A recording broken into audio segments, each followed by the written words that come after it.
This is my 50-year-old Italian sports car with brand new coilovers. I'm about to lower it to the ground for the first time, which is hands down the best part of any car project.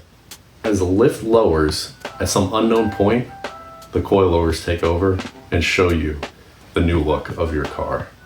You don't get to see that yet because you haven't gone through what I went through to get to this point. So let me show you what it took. The reason I'm doing this is because one of my 16 lug bolts is stripped. Believe it or not, adding coilovers is connected to this stripped bolt. We should be hearing a click on the torque wrench, but instead it keeps spinning. So my car has a stripped lug bolt. Not sure if it was this way when I got it or if I did it, but either way, I need to fix it. Now I could just fix this problem and be done with it, but instead I'm going to fix 6 different things first that allow me to fix this lug bolt once, instead of fixing this lug bolt 6 different times. Let me explain. This 1976 Lancia Scorpion uses lug bolts versus lug studs. I like studs better, but I can swing either way. So if I'm going to fix the strip threads, first I want to figure out if I'm going to switch over to studs. Before I can do that, I need to see if I have the right wheel spacing. This is how it sits now. These wheels came off a Maserati bi-turbo and have a different offset. I'm open to running some hub-centric wheel spacers to get the right fitment, but I need to determine what that spacing is first. Before I can determine that spacing, I need to address the antiquated suspension.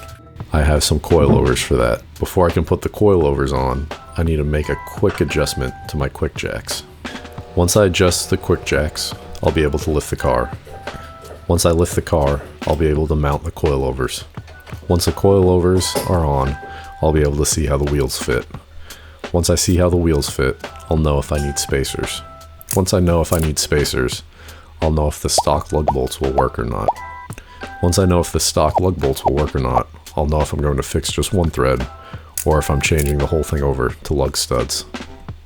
Convoluted, but doing it in this order will save me from going back and redoing things later. So why is the first step not part of the actual car? Well, I love these quick jacks, but there's this one thing that can make them better. My Lancia, like many cars, has pinch welds on the underside of the body. Lazy or uninformed mechanics will crush these when they jack up your car. Quick Jacks has these nifty rubber spacers that account for the weld. My only issue is when I go to lift the car, I'm back and forth on each corner about 12 times to make sure they're lined up as I inch the car up onto the jacks. I need something I can set once and go.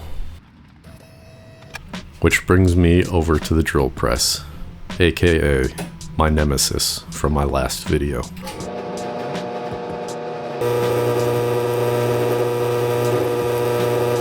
So I found this nifty thing called magnets.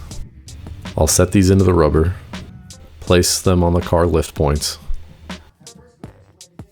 then lift the jacks up onto them. Simple. Coilovers are generally a pretty easy install on cars. They should improve the performance. And if you're a car guy, you're probably sitting there eating a plate of nachos as you watch this and nodding your head like, yeah, I know that. Everybody knows that. Duh. I'm a car guy, and of course I know that too. But I don't actually know why coilovers are better. I'm sure I've seen one of those old school donut videos on it, or Hoonigan's video. Hey guys, Chris Fix here. I don't remember any of it though.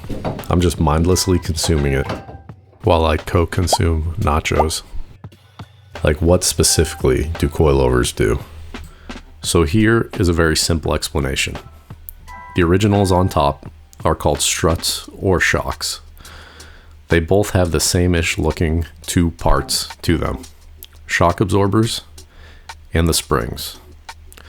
Coilovers, though, are considered to be a single component with both parts. And then the obvious. They are tunable and built for performance, whereas struts are typically not adjustable and designed for comfort. That info should be enough to get you through your local Cars and Coffee. These old sports cars like a taller profile tire, which at the expense of some of that performance we were chasing, gives a little more cushion. Plus, I like the look.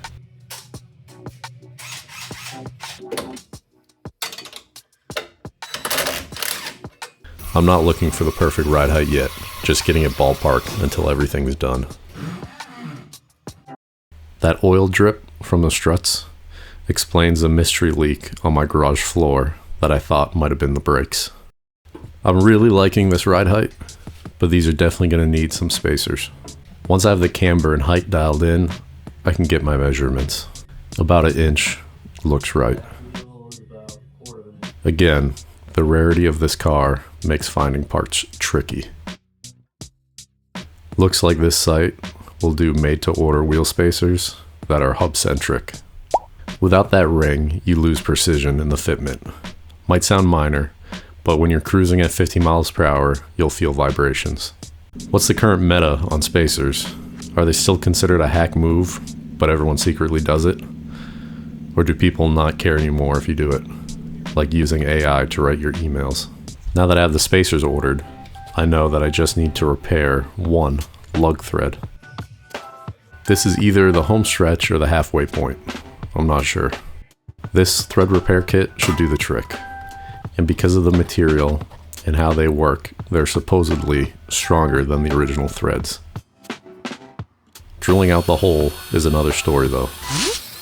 Yeah, that one got me pretty good. Drill bit climbed up under the bed of my nail and ripped the skin up. So for now, we got the Michael Jackson glove and some clamps.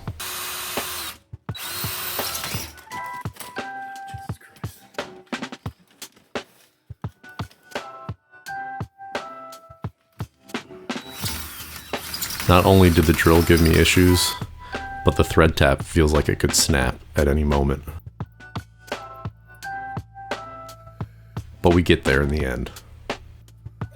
And it holds tight. And through my pain and suffering, a miracle happened. The custom spacers arrived. And they look great. As you can see, these have built-in studs. Now it really is the home stretch. The wheels go on so much easier.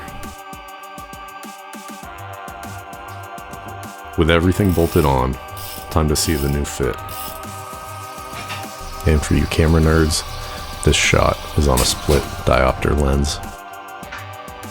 The difference in fitment is like a suit from the thrift store versus a custom tailored one. The car now sits at about 44 inches. That's the same height of the Ford GT. And here's the before and after. The car itself still needs a bit more work before I can test the performance of the coilovers. So for now, as a thank you for watching, you get the glamour shots of a car that's in desperate need of a new paint job.